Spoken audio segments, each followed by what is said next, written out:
Consistent नहीं रह पाए, उसकी वजह से आपका सपना टूट गया। और ये दिक्कत 99% लोगों की है।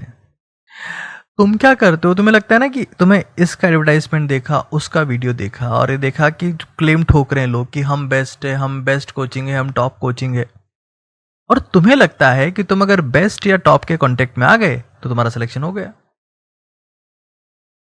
अगर ऐसा होता तो सारे सिलेक्शन वहीं से होने चाहिए थे, लेकिन होता तो नहीं है। एनटीए सिलेक्शन कोचिंग देख के नहीं लेती है, कैंडिडेट देख के लेती है कि वो खुद अंदर से बेस्ट है कि नहीं है। अच्छी सी ड्रेस पहन लिए, आई कार्ड लगा लिए, छाता ले लिया, और बस इस उम्मीद में कि अब की बार तो फोड़ देंगे।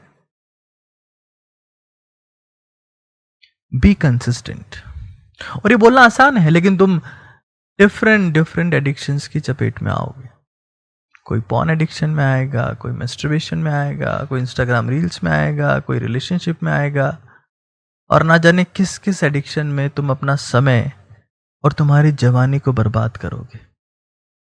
और ब्लेम खुद को नहीं करोगे, हमेशा तुम्हारी उंगली दूसरों की तरफ होती है। लेकिन अफसोस की बात है कि जब एक उंगली दूसरों की तरफ होती है ना, कि उसकी वजह से नहीं हुआ, तो 3 यानी कि 75% तुम्हारी तरफ ही होती है। करते रहो ब्लेम कि उसकी वजह से नहीं हुआ, अगली बार भी नहीं होगा। कंसिस्टेंसी। कछुए और खरगोश की कहानी सुनिए। कछुआ एक जानवर का नाम नहीं है, वो रिप्रेजेंटेशन है कंसिस्टेंसी का, कि तेज लोग नहीं जीतते हैं, चाहे दिमागी रूप से हो चाहे शारीरिक रूप से हो। जो निरंतर है वही जीतते थे, वही जीतते हैं, और वही जीतते रहेंगे। पानी पहाड़ों को काट देता है, चट्टानों को काट देता है, और अपना रास्ता बना लेता है। पानी नहीं बनाता रास्ता, कंसिस्टेंसी बनाती है। जब पानी रोज बहता है तो पहाड़ भी कटते हैं, जब बूंदे रोज गिरती है तो चट्टानें पिघलती है, जब रस्सी रोज किसी सरफेस से गुजरती है तो सरफेस में रस्सी का मार्क अपने आप हो जाता है। रस्सी आत है जात है, सिल पर होत निशान। और कंसिस्टेंसी के लिए सबसे पहले सपनों से बाहर आना पड़ेगा। तुम जो ड्रीम लिविंग में हो ना, कि मेरा राजकुमार आएगा, मेरी राजकुमारी आएगी, मैं एम्स में जाऊंगा और स्टेथोस्कोप होगा, एमबीबीएस हो जाऊंगा मियाँ बीवी बच्चों समेत, और न जाने क्या क्या तुम्हारे सपने हैं। सपनों से बाहर आओ, और सपनों से बाहर आने का एक ही रास्ता है, लिखना शुरू करो अपने गोल्स। सबसे पहले तो ये लिखो कि तुम कहां लैग कर गए, अपनी 10 कमियां बताओ। 10 कमियां डेडिकेटेडली सबके सामने लिखो कि मेरी ये।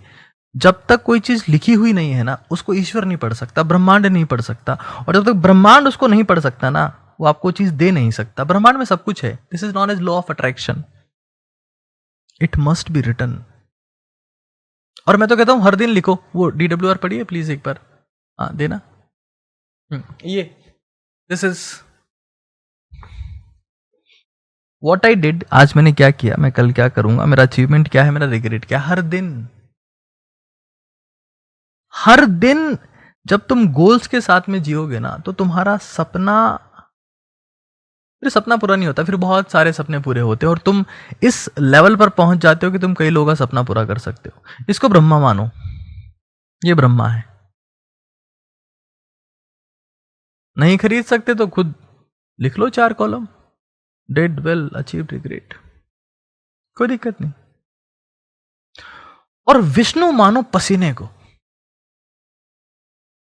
20 मिनट रोज सीढ़ियां चढ़ो।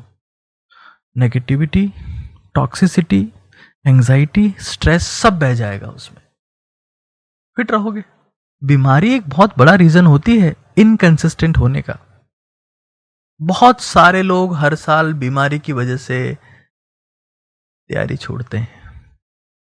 पता है 70-72 साल की उम्र में कुछ राजनेता चुनाव लड़ रहे होते हैं, जीत रहे होते हैं, दहाड़ रहे होते हैं, और कुछ वेंटिलेटर पे आखिरी सांसें गिन रहे होते हैं 70-72 साल के लोग। ये पता है क्या डिफरेंस है? ये डिफरेंस फिजिकल फिटनेस का है। तुम अगर एग्जाम क्रैक नहीं भी कर पाए ना, तो तुम आखिर में 1 साल वर्कआउट करने के बाद तुम बहुत फिजिकली बेटर होगे। आज मेरा एक भी स्टूडेंट, क्योंकि ऐसा नहीं कि सबका सिलेक्शन हो गया होगा, जिनका नहीं हुआ they are not depressed, they are happy कि उनका साल वेस्ट नहीं हुआ, उन्होंने बहुत कुछ सीखा है, उनकी फिटनेस बेटर है, उनकी लाइफ बेटर हुई है, उनका स्टेमिना बढ़ा है, फिजिकल मेंटल हर तरीके का, वो डिसिप्लिन हुए हैं, वो आज नहीं तो कल सक्सेसफुल हो जाएंगे। ब्रह्मा DWAR, विष्णु पसीना। फिर तुम्हारी तीसरी आंख एक्टिवेट होगी, और जब किसी की तीसरी आंख खुल जाती है ना, तो उसकी दोनों आंखें बंद हो जाती है हमेशा के लिए, मतलब डिस्ट्रैक्ट होना बंद हो जाता है। उसको पता होता है कि मुझे यही करना है, ये करना ही करना है, उसके लिए कुछ भी करना पड़े, चाहे उसको गुस्सा आएगा, वो फ्रस्ट्रेट होगा, वो इरिटेट होगा, वो कुछ भी होगा, लेकिन वो वही करेगा जो उसको करना है, डिस्ट्रैक्ट नहीं होगा वो। कुत्ते को देखा है, मीट का टुकड़ा लो, कुत्ते के दाईं तरफ फेंको, बाईं तरफ फेंको, बाईं तरफ दाईं तरफ फेंकते रहो, वो भागता रहेगा, खाता रहेगा। मीट का टुकड़ा एक शेर के सामने फेंको, बाईं तरफ या दाईं तरफ, उसको सिर्फ देखेगा, फिर आपकी तरफ देखेगा, कहेगा कि तू भी तो मीट का टुकड़ा ही है। उसका माइंडसेट ही ऐसा है कि I have to think about big picture. वो मोशन पिक्चर्स के बारे में सोच के मोशन के कॉन्सेप्ट डिस्ट्रॉय नहीं करते हैं, इंस्टाग्राम की रील्स के चक्कर में सब्जेक्ट के फील को खत्म नहीं करते हैं। They stay focus, they stay concentrated. इस साल भी वही होगा, कुछ नया नहीं होगा। अगर तुम कॉन्सेंट्रेट नहीं रह सकते, अगर तुम कंसिस्टेंट नहीं रह सकते, निरंतरता रानी है, हार्डवर्क राजा है, और तुम मजदूर हो।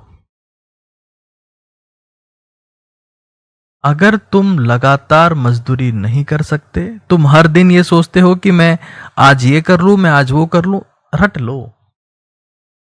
2-2 फीट के 100 गड्ढे खोदने से धरती से पानी बाहर नहीं आता है, 200 फीट का एक ही खोदना पड़ता है दोस्त, और उसके लिए कंसिस्टेंसी चाहिए। DWAR, और 20 मिनट सीढ़ियां रोज चढ़नी है। सीढ़ियां जब चढ़ोगे तो ब्लड फ्लो बढ़ेगा, एंडोर्फिन्स रिलीज होंगे, और वो आपको मेंटली ताकतवर बनाएंगे कि हमें कुछ स्ट्रांग अचीव करना है।